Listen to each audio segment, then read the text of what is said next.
Hello friends, welcome back to my channel.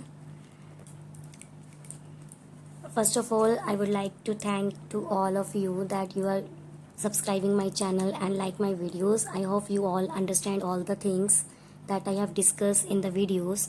So today we will discuss about the next topic, that is chapter number 3 we are doing, that is change in profit sharing ratio among the existing partners. And today's topic is revaluation of assets and reassessment of liabilities. Before start the topic, I would like to describe about the revaluation. What do you mean by revaluation? That is a term, revaluation. अगर हम इस term को तोड़ें तो यहाँ से आपका निकलता है एक वर्ड री का मतलब होता है रिवाइज्ड वैल्यू. रिवाइज्ड वैल्यूएशन से आ गया value term. Revised value means new value किसकी? एसेट्स की. What do you mean by assets? Assets mean the properties of business, जिसमें आपका stock, furniture, land and building, plant and machinery etcetera जो given होते हैं. Mainly asset हमारे दो type के होते हैं, that is fix asset and current asset. Fix asset which can not be move from one place to another, and current asset which can be converted within the period of 1 year into cash. Cash पे जिसको convert किया जाता है that is current assets. And fix asset कौन से हो गए? जो आप फिक्स टर्म्स पे परचेज करते हैं, like land and building. Land को आप एक जगह से दूसरी जगह लेके नहीं जा सकते. बिल्डिंग हो गई, plant, machinery, these are the fix asset. Current asset stock means goods, जिनको आप बेच के पैसे को कन्वर्ट कर रहे हो, फर्नीचर, ठीक है. These are the current asset. अब यहाँ पे जो revised value means new value किसकी बात की गई है? एसेट्स की. ठीक है. Revaluation of asset means new value of asset. ये कब होता है? क्योंकि हम यहाँ पे चैप्टर कर रहे हैं change in profit sharing ratio. अभी पहले हम पढ़ा था कि जो भी आपके जैसे ए एंड बी पार्टनर है, 2023 में इनकी रेशियो थी 1:1. मीन्स जो भी प्रॉफिट डिस्ट्रीब्यूट किया जाता था वो कौन सी रेशियो में किया जाता था? 1:1 में. अब 2024 में they both partners had decided to change their profit sharing ratio into 2:3. It means अब इनकी रेशो कितनी हो गई? 2:3 हो गई. रिकंस्टिट्यूशन ऑफ फर्म हो गया, न्यू एग्रीमेंट आ गया जिसमें उन्होंने कितनी रेशो शो कर दी? 2:3. अब 2:3 चेंज करने से इट मीन्स उन्होंने कैपिटल इन्वेस्ट करी होगी. कैपिटल इन्वेस्ट करने से हमारे किस में चेंज आया होगा? वैल्यू ऑफ एसेट्स में चेंज आया होगा. तो ये क्या बन गया तुम्हारा? Revaluation of asset. Same as it next topic है हमारा यहाँ पे reassessment of liability. Reassessment of liabilities. The term liabilities means liable to pay someone. Liable to pay someone. ये तुम्हारी लाइबिलिटी एक तरह से उधार में, जो जहां पे आप कुछ पे करते हो someone, किसी और को. जैसे अगर आपने लोन लिया है बैंक से तो यू आर लाइबल टू पे व्हाट? रीपेमेंट. रीपेमेंट के लिए लाइबल हो आप, उसको पे आउट करने के लिए. ठीक है. पहली टर्म. अगर कोई क्रेडिटर है, क्रेडिटर मीन्स उधार. लाइबिलिटीज मीन्स लाइबल टू पे समवन, जिसको आप किसी ऐसी कर्जदार हो तुम लोग किसी के, जो आप पे आउट करोगे किसी पर्सन को. जैसे लोन हो गया, बैंक से लोन ले लिया तो रीपेमेंट ऑफ अमाउंट किसको करोगे? बैंक को करोगे. क्रेडिटर्स हो गए. क्रेडिटर कौन होते हैं? जिनसे आपने उधार में लिया होता है और यू आर लाइबल टू पे, आपने पेमेंट करनी है, आप उसको रीपेमेंट करोगे. बिल पेएबल हो गए. These are comes under the liability side. अब यहाँ पे ये लाइबिलिटीज आपकी इंक्रीज डिक्रीज करती है with the change in profit sharing ratio. Change in profit sharing ratio की वजह से तुम्हारी लाइबिलिटी और एसेट्स में इफेक्ट पड़ता है, और उस इफेक्ट में जितना इंक्रीज और डिक्रीज आ रहा है उस अमाउंट को बोलते हैं रीवैल्यूड अमाउंट या reassessment of liability. Revalued amount किसके लिए बोला जाएगा? एसेट के लिए. एंड रीअसेसमेंट ऑफ लाइबिलिटी किसके लिए बोला जाएगा? लाइबिलिटीज के लिए. क्लियर है? इसमें आप नोट क्या लिख सकते हैं, नोट आ जाएगा इसमें आपका assets are revalued and the liabilities are reassessed when the profit sharing ratio changes and the gain means profit and the gain or loss arising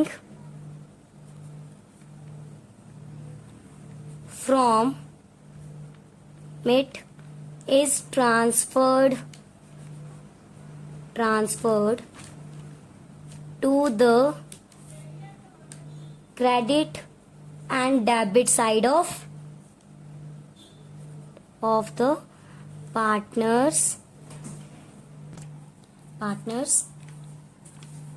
capital account. ठीक है, क्या बोला है, किसी भी एसेट में उसकी वैल्यू का चेंज आना या लाइबिलिटीज में उसका चेंज आना due to profit sharing ratio. किसके वजह से चेंज आएगा, प्रॉफिट शेयरिंग रेशियो के चेंज आने से या तो वो आपको प्रॉफिट होगा या फिर लॉस होगा। अगर प्रॉफिट होगा तो it will be transfer to the credit side और अगर लॉस होगा तो it will be transfer to the debit side of partners capital account. अभी मैं आपको रीवैल्यूएशन अकाउंट बनाना सिखाऊंगी। ठीक है, एक और बात याद रखनी है, रीवैल्यूएशन अकाउंट को हम एक और नाम से जानते हैं, revaluation account also known as profit and loss adjustment account. अगर क्वेश्चन में आपको उन्होंने बोला हो prepare profit and loss adjustment account, it means आपको यहाँ पे क्या बनाना है, रीवैल्यूएशन अकाउंट बनाना है। अंडरस्टूड, इतना क्लियर है। अभी हम आगे रीवैल्यूएशन अकाउंट बनाएंगे, उसमें आपको बताती हूँ उसकी जर्नल एंट्रीज कैसे करते हैं और value of assets and liabilities को किस तरह से लेना है। अब करेंगे हम revaluation account prepare as per 31 मार्च 2000, जितना आपको क्वेश्चन में गिवन होगा। ठीक है, वो रीवैल्यूएशन अकाउंट बनाएंगे हम। इस साइड आता हमारा डेबिट, दिस साइड क्रेडिट। ठीक है, यहां हमारा आ जाता है पर्टिकुलर्स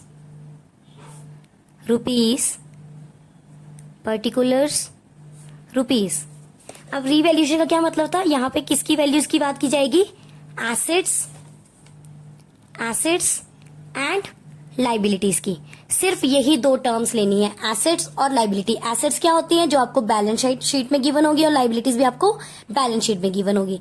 एसेट में कौन सी आ गई तुम्हारी, फिक्स एसेट आ गई as well as current asset. लेकिन यहाँ पे हमने जो भी टर्म्स के बारे में बात करनी है वो ऐसी एसेट्स होंगी जो जिनकी वैल्यू में इंक्रीज और डिक्रीज आएगा, वैसे ही लाइबिलिटीज की साइड में देखना है। ठीक है, तो यहाँ पे सबसे पहले इसका फॉर्मेट बोलता है, अगर आपके एसेट में कोई डिक्रीज आ रहा है, अगर एसेट में कोई डिक्रीज आ रहा है, एग्जाम्पल के तौर पे for example this is a balance sheet,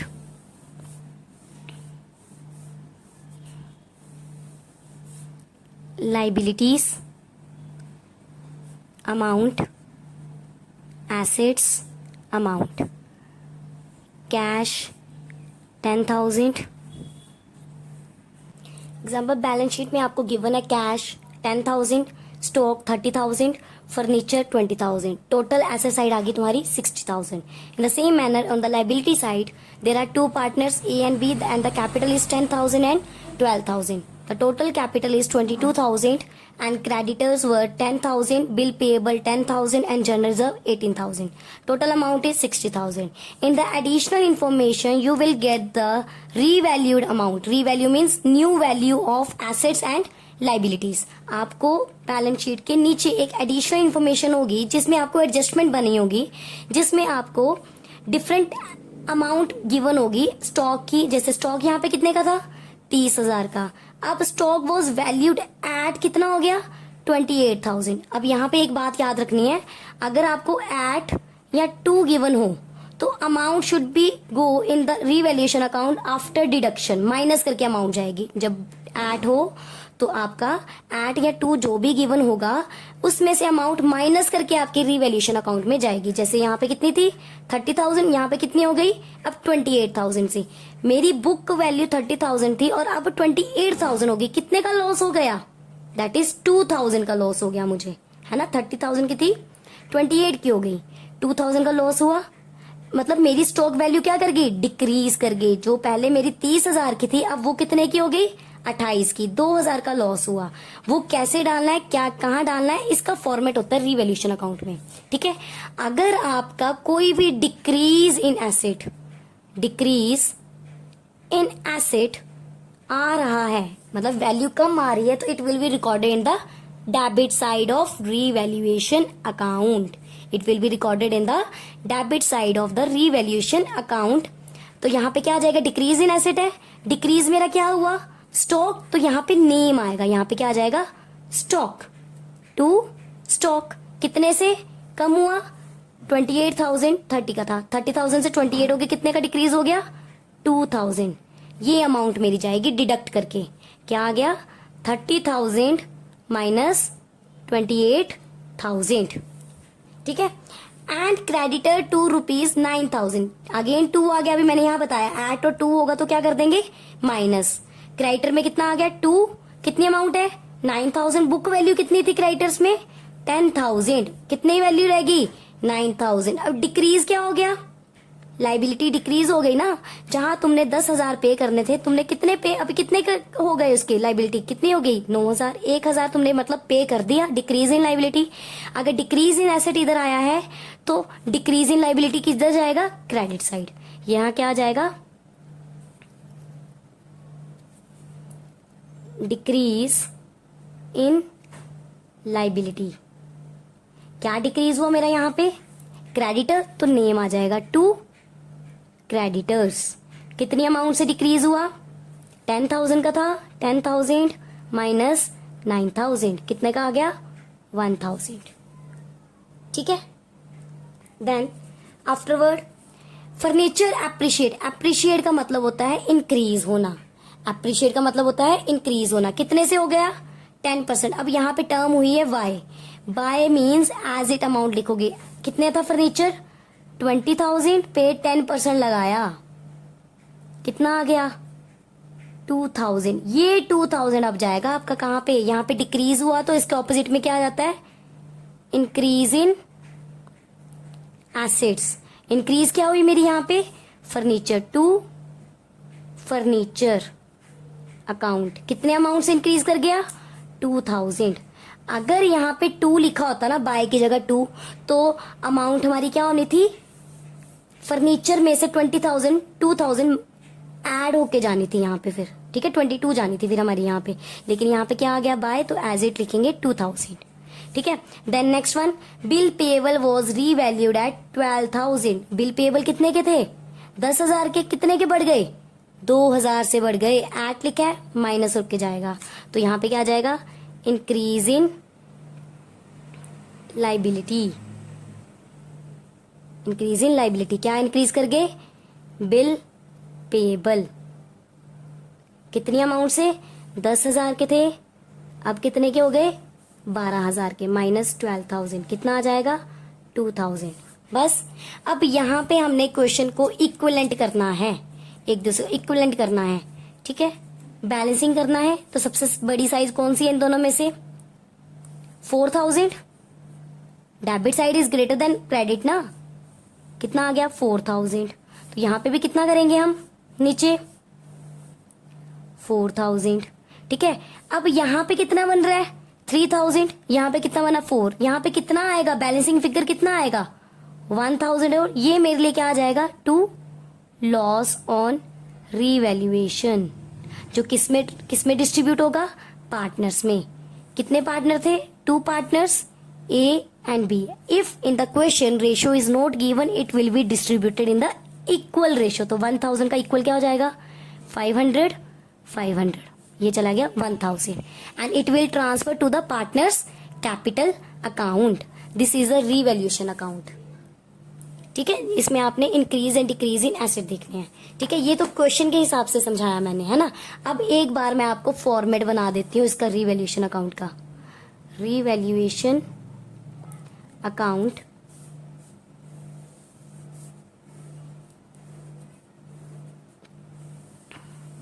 लिख दिया मैंने फॉर्मेट. ठीक है, यहां आ गया particulars amount, particulars amount. This is your credit side, this is your debit side. Now here decrease in asset और opposite क्या हो जाएगा, increase in liability. ठीक है, अमाउंट आ जाएगी आपकी यहाँ पे opposite क्या आ जाएगा, increase in assets and opposite decrease in liability. एक और चीज आती है unrecorded asset and unrecorded liability. If unrecorded liability is there in the question, it will be recorded in the debit side. Unrecorded liability, unrecorded assets, उसकी amount आ जाएगी इधर. ठीक है, यहां पे टू बैंक करके क्या आएगा,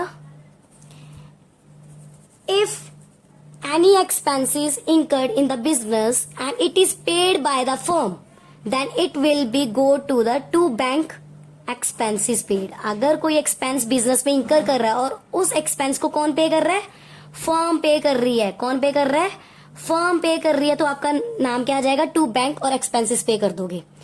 अगर बिजनेस में फर्म में अगर कोई एक्सपेंस इंकर कर रहा है लेकिन वो फर्म की जगह कोई पार्टनर इज विलिंग टू पे, अगर पार्टनर पे करना चाहता है तो यहाँ पे पार्टनर का नेम आएगा, टू पार्टनर्स कैपिटल अकाउंट.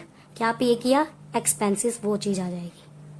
ठीक है, रेस्ट डेबिट एंड क्रेडिट जो साइड बड़ी होगी, अगर इधर हुआ तो इधर क्या आ जाएगा, profit on revaluation. A and B partners में डिस्ट्रीब्यूट हो जाएगा. जो भी अमाउंट आएगी कौन सी रेशो में, ओल्ड रेशो में डिस्ट्रीब्यूट होगा. कौन सी रेशो में, ओल्ड रेशो में. ठीक है, और अगर इधर आया तो इधर क्या आ जाएगा, to loss on revaluation and it will be distributed among partners in old ratio. कौन सी रेशो में, ओल्ड. चाहे प्रॉफिट आए चाहे लॉस आए, it will be distributed in the old ratio among old partners only. किसमें होगा, ओल्ड रेशो में, ओल्ड पार्टनर्स के. रिवैल्यूएशन अकाउंट है फॉर्मेट, जिस साइड डेबिट साइड में क्या आती है हमारी, decrease in asset and reciprocal on the credit side, increase in liability. Increase in liability, decrease in asset. Unrecorded liability, expenses अगर फर्म पे कर रही है तो बैंक के थ्रू, अगर पार्टनर पे कर रहा है तो पार्टनर का नेम आ जाएगा. अनरिकॉर्डेड एसेट आपकी क्रेडिट साइड रिकॉर्ड हो जाएगी और दोनों का बैलेंसिंग, अगर डेबिट साइड कम है और क्रेडिट साइड ज्यादा है तो क्या आ जाएगा, प्रॉफिट. और अगर डेबिट साइड ज्यादा है और क्रेडिट साइड कम है तो क्या आ जाएगा, loss. And it will be distributed among the old partners in old ratio. अब जर्नल एंट्रीज की बात करनी थी हमने, है ना. जर्नल एंट्रीज, मैक्सिमम क्वेश्चंस में from the last 2 years they are asking about to pass the necessary journal entries of revaluation account. तो इस चीज में हमने कैसे करना है, देखो फॉर्मेट के थ्रू ही समझेंगे हम. देखो, अब जो भी चीजें आपके डेबिट साइड में, रिवैल्यूएशन के अकाउंट में डेबिट साइड में जो भी आइटम्स आपकी डेबिट हो रही हैं उन सबको जर्नल एंट्रीज में क्या कर दोगे आप, क्रेडिट, और रिवैल्यूएशन क्या हो जाएगा, डेबिट. एग्जाम्पल के तौर पर जैसे decrease in asset, decrease in asset given है तो यहाँ पे जर्नल एंट्री क्या हो जाएगी, रिवैल्यूएशन को क्या कर देंगे हम, debit. Revaluation account debit to decrease in asset. For example in the previous question that I have discuss, that is stock कितने से डिक्रीज कर गया था, 2000 से. तो यहां पे मेरा एंट्री क्या बन जाता है, revaluation account debit to stock account. और नरेशन क्या बन जाएगी, डिक्रीज इन एसेट. क्या बन जाएगा, डिक्रीज इन एसेट. इंडिविजुअलिटी लेनी है, जैसे वहां पे स्टॉक डिक्रीज हुआ था तो यहां पे मैंने क्या कर दिया, स्टॉक अकाउंट को क्रेडिट कर दूंगी. ठीक है, यहाँ पे क्या आ जाएगा नरेशन में, डिक्रीज इन एसेट। अगर कोई लाइबिलिटी इंक्रीज करती है, अगेन रिवैल्यूएशन क्या हो जाएगा, डेबिट, और इंक्रीज इन लाइबिलिटी क्रेडिट हो जाएगी। क्या आ जाएगा, revaluation account debit to increase in liability. कहने का मतलब ये है कि जो भी आइटम्स आपके डेबिट रिवैल्यूएशन के अकाउंट में डेबिट साइड में हैं, वो सारी की सारी जर्नल एंट्री में क्या हो जाएंगी, क्रेडिट, और रिवैल्यूएशन अकाउंट क्या हो जाएगा, debit. In the same side, if items are recorded in the credit side like increase in liability, decrease in asset, in unrecorded asset, and it will be recorded in the debit side of the journal entry and revaluation will be go to the credit side। ठीक है, तो इस case में क्या हो जाएगा, revaluation क्या हो जाएगा, क्रेडिट, और बाकी एंट्रीज क्या हो जाएंगी, डेबिट। जैसे इंक्रीज इन लाइबिलिटी है तो रिवैल्यूएशन क्या हो जाएगा, क्रेडिट। क्या एंट्री बन जाएगी, increase in liability account debit to revaluation account. ठीक है, जितनी पर्टिकुलर अमाउंट आई होगी आपकी, वो सारी की सारी आपके रिकॉर्ड हो जाएगी डेबिट एंड क्रेडिट में। Clear, this is all about the revaluation account. I hope आप सबको अच्छे से समझ आ गया होगा। जर्नल एंट्रीज का ध्यान में रखना। जर्नल एंट्रीज अगेन रिपीट कर रही हूँ मैं, रिवैल्यूएशन अकाउंट बनाते हो आप, डेबिट आइटम में जो भी आपकी चीजें डेबिट हो रही हैं, जब जर्नल एंट्रीज करोगे वो सारी की सारी क्या हो जाएंगी, क्रेडिट। ठीक है, और जो particular head of the account है, टाइटल, वो क्या हो जाएगा, debit. On the credit side, revaluation become credit, and all items that comes under a credit side, it will goes to the debit side of revaluation account। ये journal entries थी। Thank you. अगर आपको मेरी video अच्छी लगी हो, please like and subscribe and share among your friends. Thank you.